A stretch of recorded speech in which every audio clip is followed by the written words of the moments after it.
and Transactional Relationships by Terri Lee Shield. The grooming process is a covert way to control and manipulate others, particularly children, in order to exert control over them. Normally, this dynamic plays out when the adult uses attention, praise, and pleasant physical experiences to build a trusting bond with a child, so they do not want to risk losing them or the good feelings attached to them if harm is done to them later.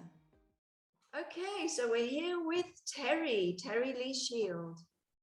And Terri has written a chapter in this wonderful book, Wellbeing for Children, Grooming and Transactional Relationships. And when I was just, having a little peep at Terri and what she does, I popped over to her website, and there was something written there that I thought was really, really nice. So I'm just going to read it to you. She says, "My name is Terri, and I have this crazy idea that you are an amazing, unique expression of life, and the only reason you exist is to be living and expressing your experience as you would like to." I think that is wonderful. So Terri, explain where this feeling that you have has come from. I think I grew up north. Don't know if you can tell by my lovely northern tones, and I grew up in quite a small town, but it's an industrial town, and it kind of had all this fixed ideas about how people should be. That word "should," you should behave like this, and you should respond like that, and you should do this, and you should do that, and you shouldn't do this, and you shouldn't do that. And although it was a beautiful place to live, it's an amazing, gorgeous part of the country, part of the world even. We've got some beautiful landscapes, and it was as if people weren't allowed to be beautiful or expressive like the environment. And I guess that's how I felt as a child growing up, that there was all these conditions put upon me and my expression and how I was expected to be and how I was expected to behave. And it just caused me a lot of issues as I grew up, and then realized how much I had stifled myself. I've always been a creative person though, so I did actually work in the creative industry for a long time, and I still do creative work. But in personal relationships, in relationship dynamics, I always struggled, and I could not be myself. Was always trying to fit into this box of how should I be and how should I respond and what do people expect from us. And it just caused issues in my life that I've had to unpack. And that's partly why, what leads into why I wrote that chapter as well, because understanding some of the dynamics that went on when I was growing up has helped me to be able to better understand myself, my responses, and then adapt in relationships, so I don't do the same things to other people. Yeah, I was reading your chapter. I mean, it's extremely interesting. And it doesn't only just apply to our relationships with our children, but it also relates to, relationships, with adults, with our partners, with our family, with our brothers and sisters, with our friends. So tell us a little bit what you have written in your chapter, Grooming and Transactional Relationships. Yeah, it sounds so formal, doesn't it? But yes, I think for me, it was important to use them words, and I like clear words, and it kind of ties into the point of the chapter, which is that I think even when we don't realize we're doing it, we follow patterns and cycles. All beings do, and especially human beings with brains like ours. We always want to make life easier. We always want to adapt as well as we can to an environment. So we pick up these patterns, we pick up these habits, we pick up these ways of being and interacting without even realizing necessarily what we're doing. and without being clear about what we want, because we make assumptions. So the chapter is very much about trying to define what a transactional relationship is and why it becomes so easy when we get caught in the patterns of just assuming and creating transactional relationships. So transactional relationship is when we're in the relationship and we expect something in return, but we're not necessarily declaring that. So we're not clear, but we're not being clear. Yeah. And part of the reason why that's so important to highlight is because, especially with children who are younger, their minds and awareness hasn't developed the same as, you know, an adult, and they're picking up these patterns. They don't understand necessarily the assumptions. They don't understand necessarily what's expected. And if that's not explained to us, it becomes internalized. And we just assume I can't say no, or I can't kick up, you know, I was going to say kick up a fuss, that's so northern, but like, you know, if I don't like, I'm not allowed to have strong emotions, and I have to go along, I have to please people. And that makes a target for more serious grooming.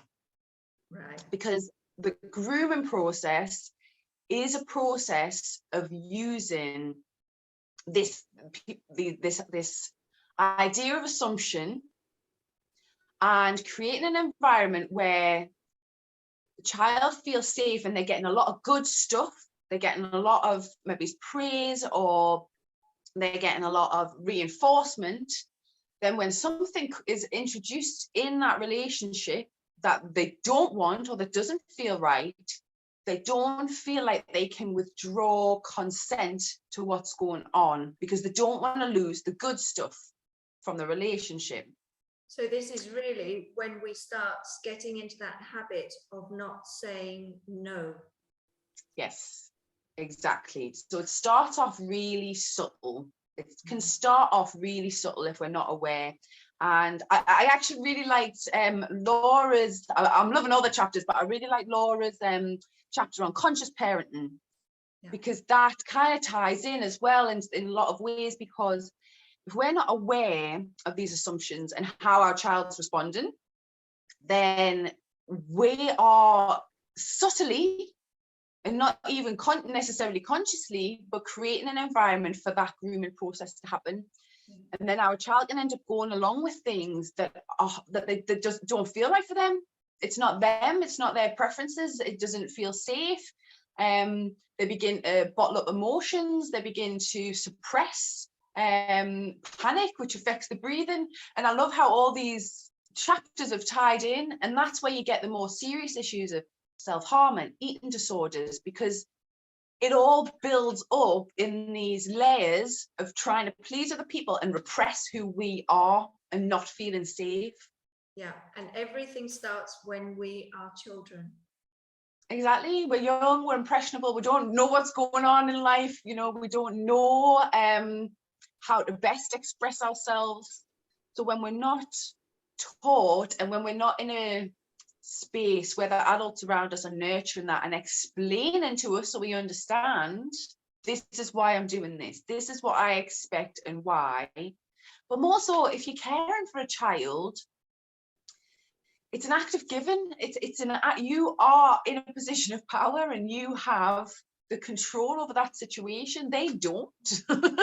It's not fair to expect a child to have the same level of responsibility in that relationship, even subtly, you know. And I just think it's really important that, I think sometimes when you read something or see something and you go, oh my God, yes, like I can now see that and begin to take responsibility for it. And that's how we can actually change these patterns. That's how we can protect children in the future. And that's how we make the next generation not have the same, you know, mental health and well-being problems that, you know, unfortunately are going on in the world at the minute. I think this is why this book is so fantastic, because it's also going to help the adult that is reading, the chapters, but not, for helping their children, but also for helping their own issues. So they're going to get a lot of insights, for themselves, as well as being able to help and change patterns with their children. So you also work giving workshops, counseling, coaching. So, well, I do a few different things, because actually I'm a like I say, I'm a creative person, I'm a designer, and actually what I do is design spaces. But because of my nature, because of my natural talents and skills, that's expanded into a few different ways. So one of the spaces I've designed is an online space. It's an online school space where people can learn about holistic health, discovering about themselves. It's called Love School. So it looks at loving yourself, looks at loving in relationships, how we interact, and then how we respond to the environment, because they're all connected. They're all connected, I think. So in that context, I do offer coaching, and I present different courses that people can work through, and I invite other people in as well, where they can bring in their expertise. I love collaboration projects, and this is like a great one, like you say, because it was just magic how all the different chapters are fed into each other, and it's like a really holistic book. I think it's come out really well. But expression is an important part of that, I think, of the healing process of our well-being, is being able to express and not having to worry about how that lands with other people, and then being mature enough as adults to respond to whatever comes up and out, without flaring and without going over the top, but in a balanced way. So tell us your website. How can people contact you? So my website is snowdropssunsets.com.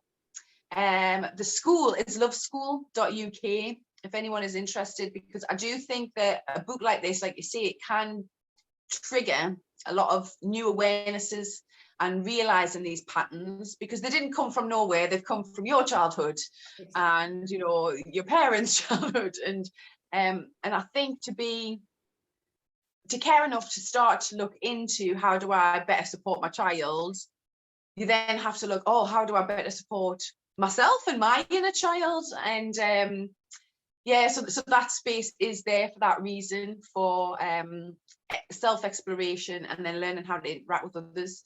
I'm also on Facebook. My profile on Facebook is public. If anyone wants to connect with us through that, Terri Lee Shield, they're welcome to put a friend request in and see, because I share a lot of content quite publicly on there as well. Well, that's fantastic. Yep. And really, I think everybody should buy this amazing book. They shouldn't they? Yeah. And it's 99p, the Kindle version. It's like £1. It's not even a quid. And it's going to like really support people. And especially, even what I also like about it is that it's